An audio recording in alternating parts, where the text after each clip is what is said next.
my friends. It's John Petersen from the Arlington Institute, and this is What's Up.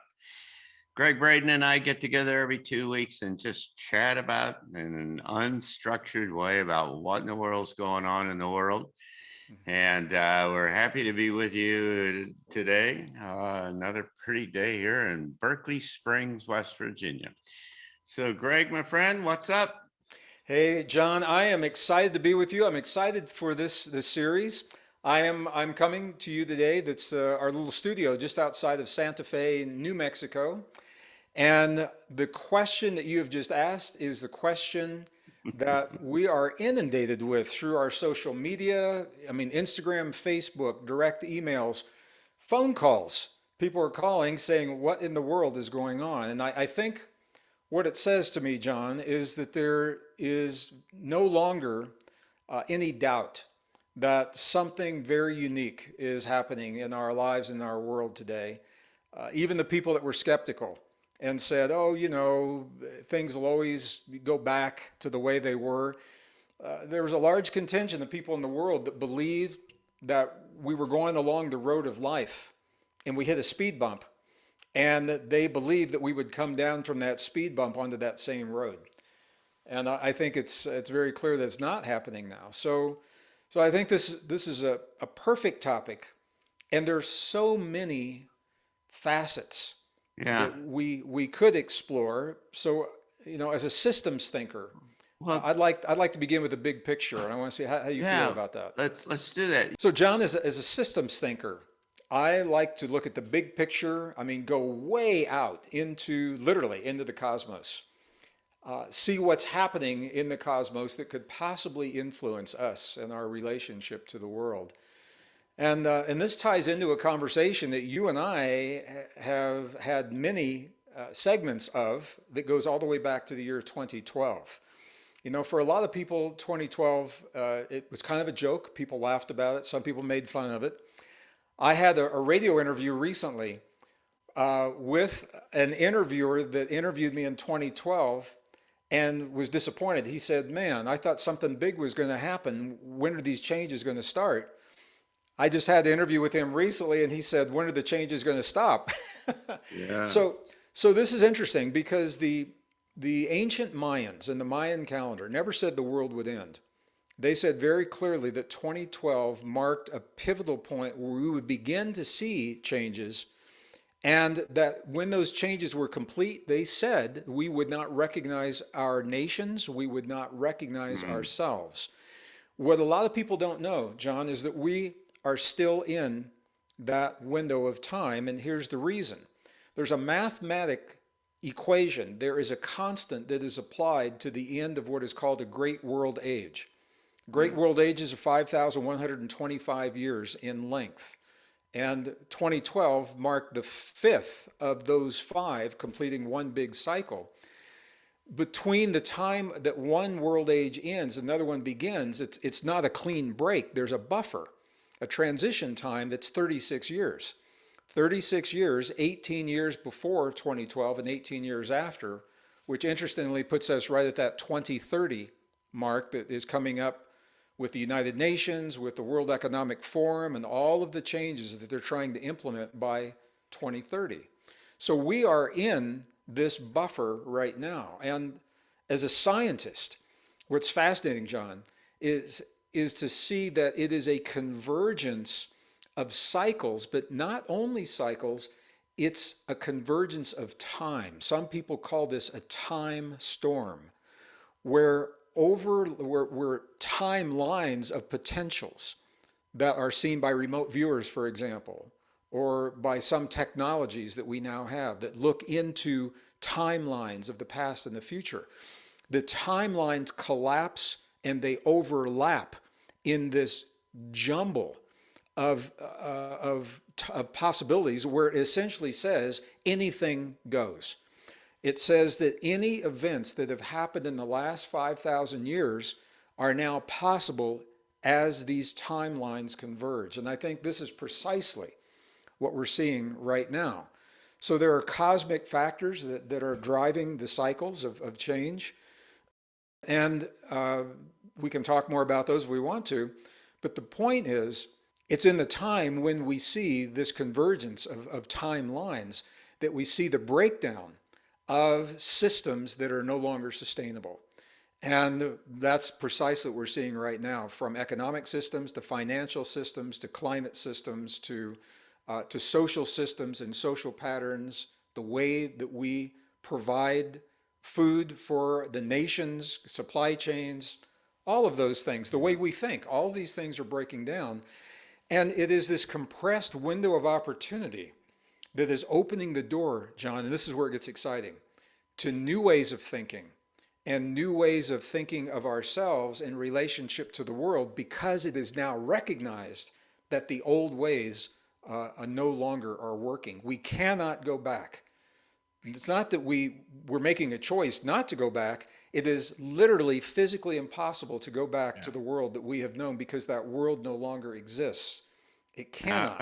I would agree with you that we can't go back in the kind of fundamentals, but it's encouraging a little bit to know that they're getting rid of masks and they're going to let you fly on airplanes without masks and so on, and that there are some elements that I think the government certainly didn't want to have happen that are showing up in terms of Yeah. some aspects of the familiar past are coming back to make life kind of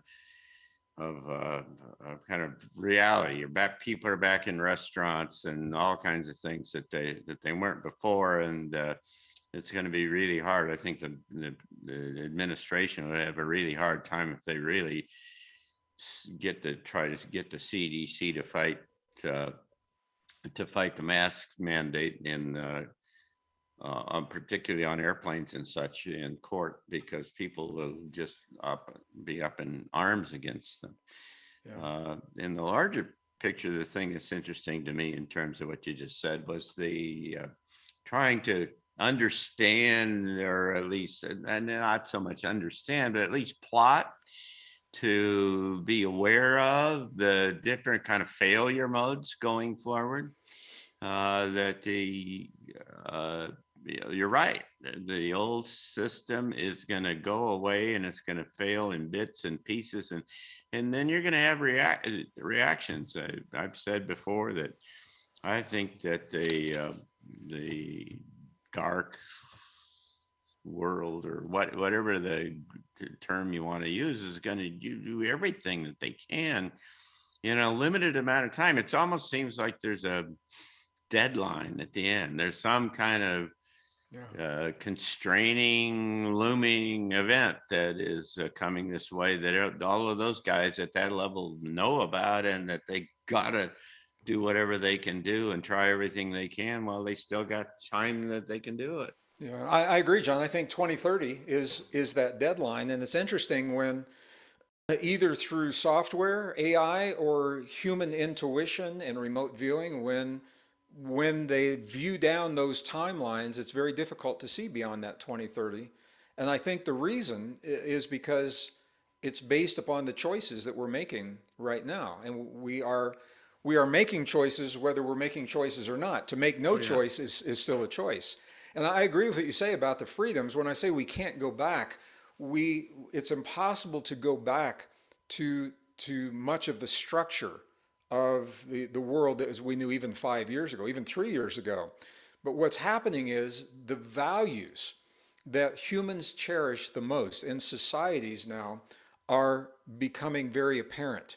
Freedom Yeah. is one of those values. Freedom of expression, freedom to share ideas, freedom of speech, sovereignty of money, sovereignty of our own bodies. Who has control over money? Who has control over our bodies? So freedom is a big, big part of what's happening here. And And it's, that's yeah, what everybody takes forward from this kind of event. You may, on the outside look like it kind of solidifies into something that looks like the past, but everybody has gone through this event, and it's in a sense seared their psychology, seared their self, because they've now, it's like going through a war, I guess. It's you've seen things and you've experienced things that you hadn't done before, and that are profound in terms of their implications and the effects, and the larger effects. And so you kind of wonder about what are they going to try to do next that that can somehow overshadow, be more successful than what they've already tried to do, uh, because they weren't quite as successful as they thought they'd be, I guess. Yeah, John, when I that's a good question. And when I look at this, again, looking at the big picture, there are, I think there really are no mistakes. Yeah. We may not be recognizing the patterns as they play out, but I'm going to give you an example here. The attempt by the West to bring down the Russian economy and to weaponize money that that the United States talked the world into trusting after World War II. The dollar was the most solid currency, and the world has adopted it. And now, if uh, if if a nation, and Russia is a perfect example, Iran is a perfect example, North Korea is a perfect example, if they're doing things that the U.S. doesn't agree with, then their livelihood can be jeopardized through weaponizing the money, and we're seeing this happen. So that's the intended consequence. The unintended consequence, that I think there's a beautiful symmetry here, is that the world now is searching for a form of finance, money, and economy that is not linked to a government, so that something like this cannot happen to them. And other nations are looking at Russia and they're saying, man, if they're going to do that to Russia, they could do that to us. We know that China is thinking along those lines. So, so there is a search for a currency that is a solid currency that is not tied. We've never in the history of human civilization had a currency that wasn't tied to some form of authority, that could not be in some way manipulated or in some way used against the people that had adopted it.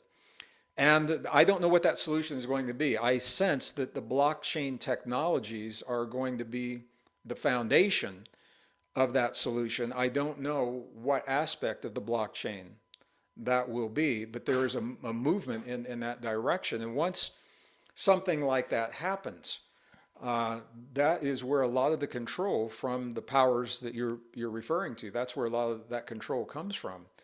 Not that the blockchain cannot be controlled. There are still ways. It's software, and there are always ways that it can be controlled to some degree. It's minimized through the security of the blockchain technology and how it's adopted. Yeah, the thing that's interesting to me is how you maintain uh, some coherence in all of this going forward. By that I mean, if on one hand you've got distinct efforts, profoundly highly funded efforts to try to break the system apart on one side and to generate more dependency through technology and in a sense depreciate humanity. And on the other side, you have this possibility, this vector that points to human evolution and independence and so on. And but the transition time is the thing that's really going to be quite interesting, because it's guaranteed to be full of wild cards, big surprise kind of events. And you talk about changes in the financial system. Well, clearly it has the distinct possibility that you could have earth changes, increasing earthquakes and tsunamis and things like that. Always throw in the alien kind of question and possibility, and you could have on the same side some extraordinary kind of breakthroughs in technology. I mean, AI, you've talked about AI earlier today. There's just all of these things, and a half a dozen or more that are all kind of in a big soup that are coming together in one way or another going to influence the next few years, and how that turns out is, and that says nothing about waves of energy coming out of the center of the galaxy or any of the other kind of cosmological kind of stuff. It's just wild. Yeah, I agree, John. Those are, some people call those black swan events or whatever we want to call them, but all of them, when you put that all together, what it does is it forces humans to think differently about themselves and about their relationship to the world. And I think this is something that has been underestimated by the powers that you reference that are trying to manipulate and impose their ideas upon the world because they have begun to impose these ideas through the controls and everything, the wars, everything that we're seeing right now, under the assumption that humans will continue to think the way that they have always thought. And the Yeah. reality is, and what the only way that it's possible to impose these things is to break the social alliances in the personal belief system. So we've seen the foundation for this for a number of years. We've seen groups pitted against other groups, and the media supports this: men against women, blacks against whites, Christians against Muslims, the rich against the poor. There's always got to be some kind of an enemy out there. Well, the consequence of that is people are waking up and they are now seeing themselves as more than black and white, more than Christian and Muslim, more than rich or poor. They're seeing themselves as people with these fundamental freedoms that they're losing. And so they are actually banding together with stronger social alliances. And that's part of the symmetry that you see from the big picture. And it's because of those social alliances that I am seeing, and I'm encouraged by what I'm seeing, the efforts to, the change is going to happen. And I think everyone knows it. We're in it. The only way out of it is to go through it. The key is, do we go through it and end up with a soft landing, or do we have a hard landing? And what I'm seeing is society is recognizing we need the change. What we've done before is broken because it is based upon quicksand when it comes to the global finances, for example, and fiat currencies. So let's work together and try something different. And I'm seeing that kind of percolate to the surface in the midst of all of the darkness that we're seeing out here. And I think that's encouraging. Yeah. What you're describing, interestingly enough, is a kind of a breakdown of the algorithms. In yeah, to my way of understanding how this works at one level at least, is that there's a great deal of what's happening in this planet that are the byproduct of large, very sophisticated game theory based computers, which are modeling the different behaviors and the likely kind of responses the different groups are going to have to different events. And therefore, it gives you the basis to try. If I do a false flag here, what will it do? If I have this kind of event here, what happens if this fails? Then what are my options, and so on. And so there's very sophisticated kind of modeling going on here, but that modeling is all based upon algorithmic kind of concepts that are based upon the past and are based upon the way people and organizations and other kind of things have behaved in the past. And that, at the very least, it's based upon the assumption of the effectiveness, the efficacy of all of the conditioning that's gone on to try to bring humanity to this point to where they'll behave in a predictable kind of way. And so when the system starts to break, when it comes apart like this, when people rise up, when they see things, when they embrace their power, if you will, then it's illuminating, and it gives you a lot of room for hope on kind of a general kind of basis. But it's interesting in that the whole kind of way in which those who are trying to best to try to control all of this, the way that they have kind of institutionalized and mechanized their kind of process of operation is not going to work, or increasingly not going to work. Yeah, John, I think you're right on, and just to tie into that, I was doing a conference in your backyard a couple of years ago before COVID in DC at the DC Convention Center. Actually, is where it was, and I we were having a conversation with the audience very similar to what you and I are talking about right now.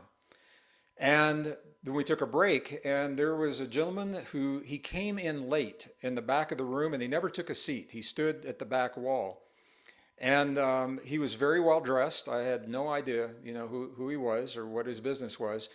And he came up to me during the break, and he asked if he could talk to me, and I said sure. And his language was so interesting. He said, I'm just going to share his words. He said, there was a time that we, and I don't know who we is, but he said there was a time that we thought we understood how this was all going to play out.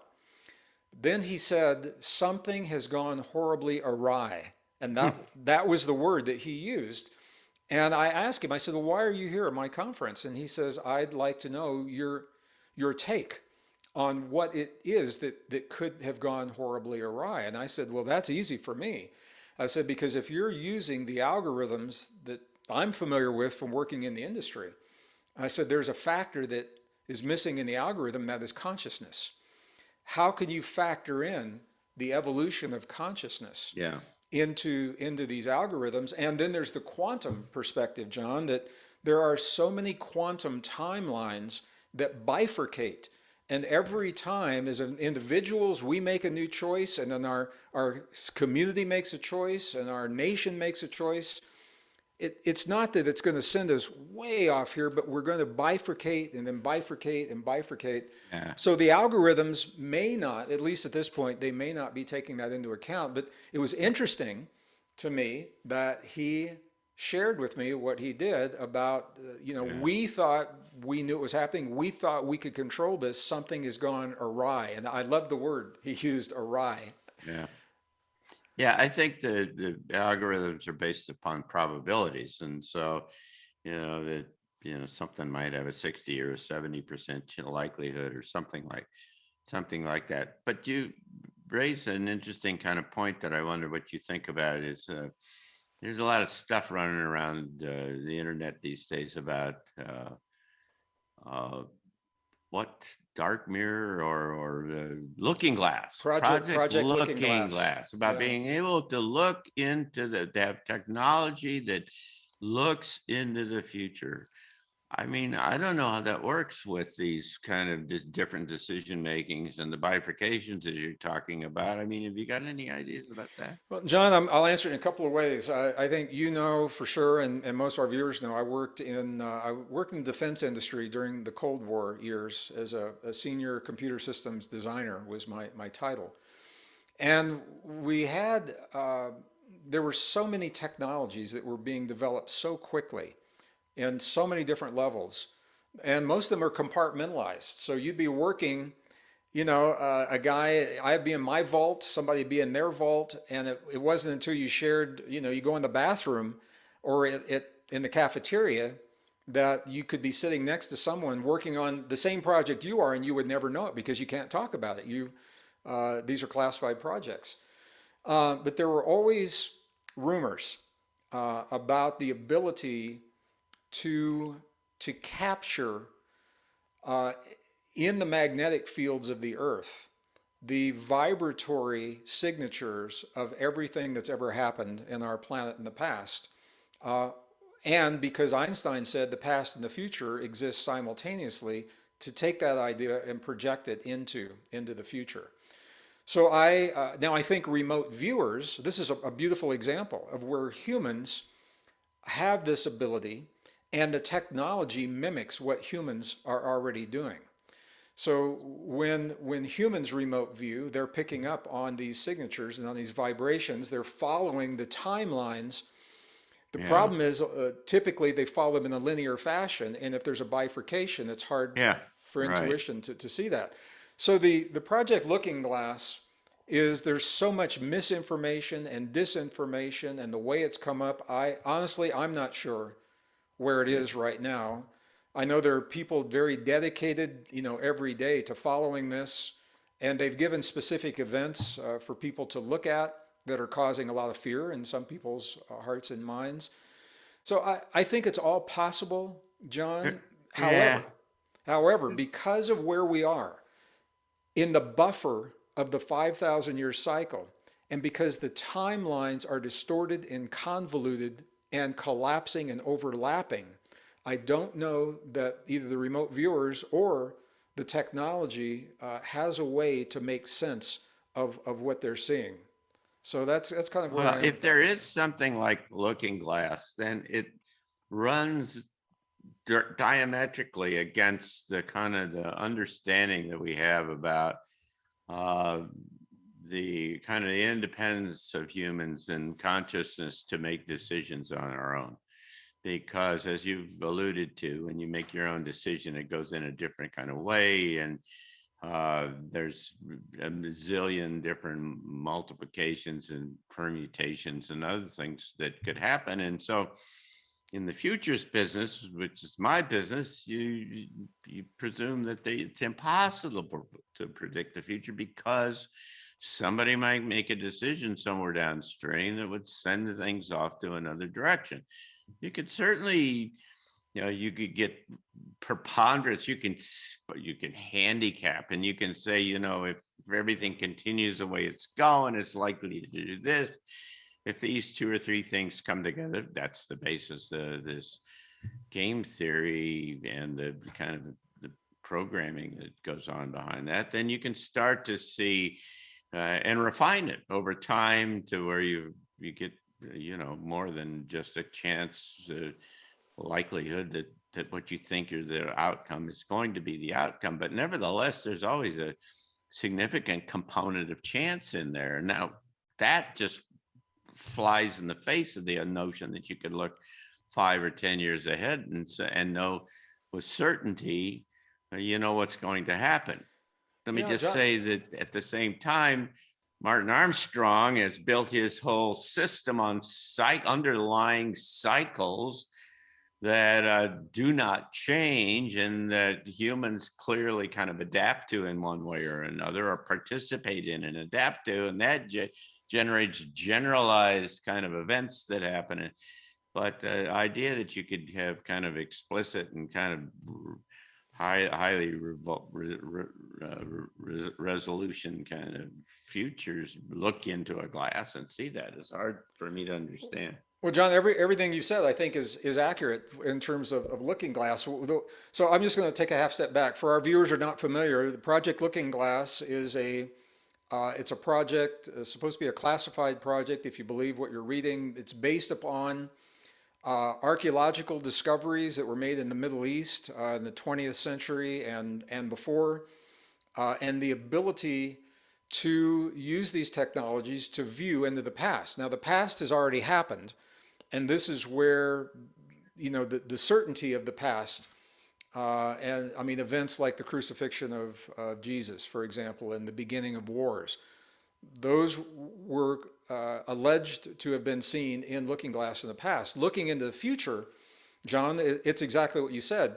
They're looking into the future from that moment in time, whatever exists as those possibilities. And they always say, and the ancient texts and traditions have always said, that we have the ability to change that. Even the Torah codes that I've talked about, but actually in Berkeley Springs when I was there, those Torah codes are based on probabilities. And when they Yeah. show the most frightening codes, there's always a little piece of code next to it that says, will you change it?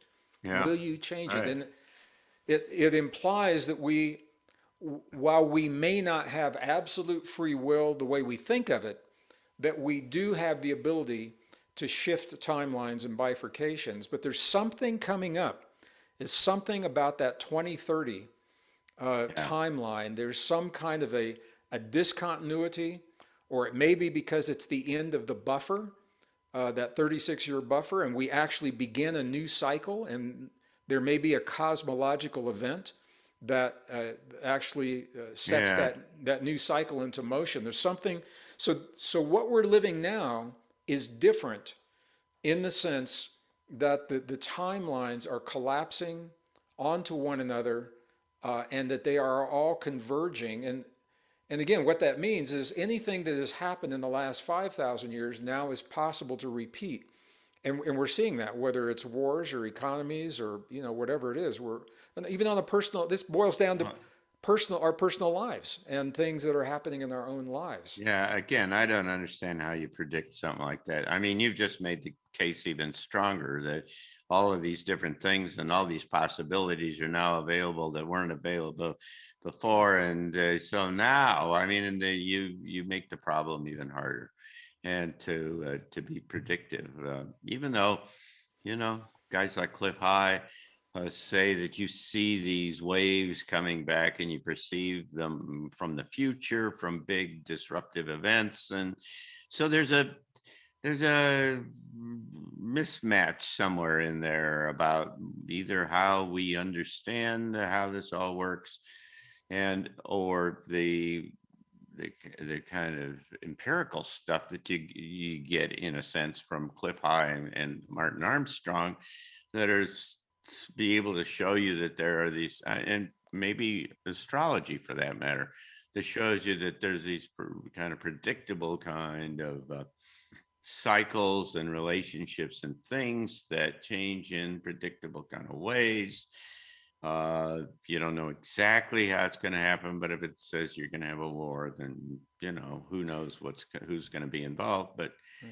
I don't know. It's an interesting kind of uh, difference between as you think your way into this thing, because again, as you know, I'm interested in Neville Goddard, and his notion is that you can make the future that you want. Well, maybe that's the future for you and not for everybody else.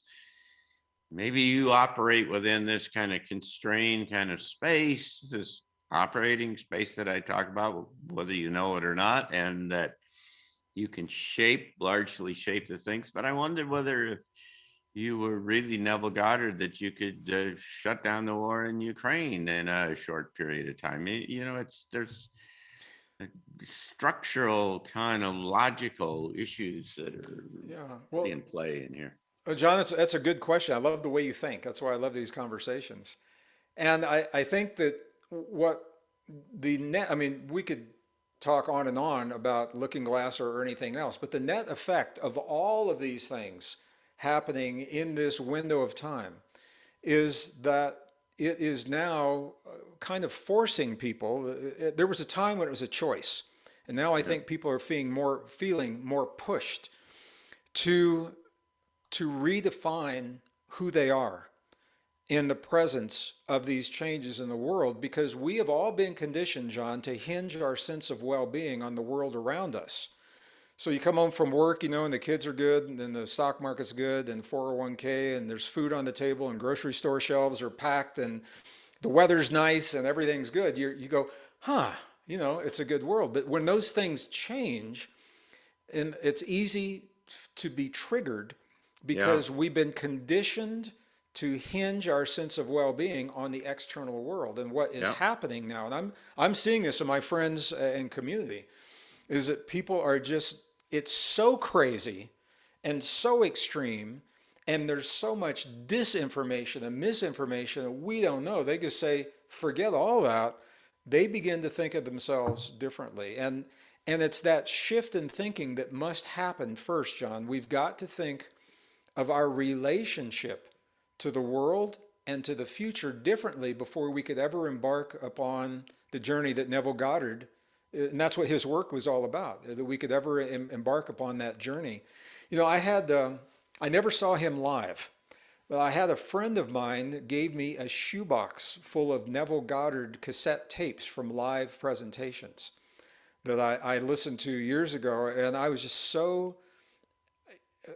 I was blown away by what Yeah. he was saying. And so much of what he's saying is the foundation of what we call new thought, today, and the things you're talking about. But Also, it's the foundation of quantum principles without the science. You don't have to know the science. He's telling you how you do these things in your own Yeah. life. Well, it's fascinating. The On one hand, I can intellectually kind of get my head wrapped around the concept, but at the same time, I have this ongoing kind of internal conversation saying, yeah, but I'm not that tree out there, and I'm not that bird that flew by, and I'm not causing that. So that somehow there's this in intangible kind of physics kind of terms, there's this interplay between all of the other consciousnesses that are in this space as well as your own. And you can, again, that's kind of why I come to this notion of an operating space, because it's like that you can navigate your submarine through the ocean of all of this, and you've got all this stuff going on all over around you. And in those kind of terms, you can decide where you go and what you experience, but it is always in the context of all of the other consciousnesses that inhabit this inhabit this space. Yeah, Joe, John, I think that's where the personal reality versus collective reality comes in. I Mm, think we have a lot of control over personal reality. Collective reality, I think it is about probabilities.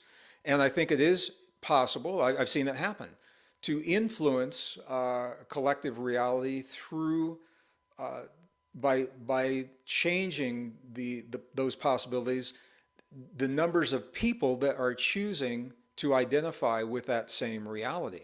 And I don't think it's a clear-cut formula. Back in the old days, the numbers used to be the square root of 1% of a given population based upon the TM studies. Now what the scientists are saying is it's less about the sheer numbers and more about the quality of the consciousness that is holding a particular vision. But I know, experiments were done during the Clinton administration, bombing runs that were already in motion. They were already in the air, already committed, and literally millions of people in a moment in time came together. They didn't say stop the bombing runs. This was in the Middle East and Iraq. They didn't say stop the bombing runs. They chose peace. And one of the most amazing examples of this is in the middle of one of those bombing runs, the order was given from the White House to stand down, and those planes turned around and they came back to the bases, and there was no explanation that was given. It made no sense because the time, the energy, and the money and yeah. the planning had already happened, and they didn't understand why that happened. And I think this is where one of those places where we, as we begin to think differently about who we are and our relationship to the physical as well as the non-physical world, then the questions are what is possible?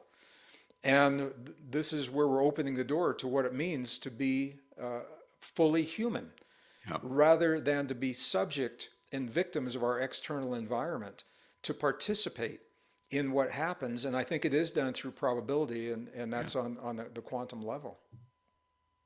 Well, my friend, we've kind of run out of time, I think. Yeah. And so I've enjoyed, as I always do, my conversations with you. And we'll come back for those of you who are our viewers and our friends. We'll be back in a couple of weeks with another unstructured conversation about what's going on. And again, I'll ask my friend Greg Braden, what's up? So thank you very much. Thank you so much.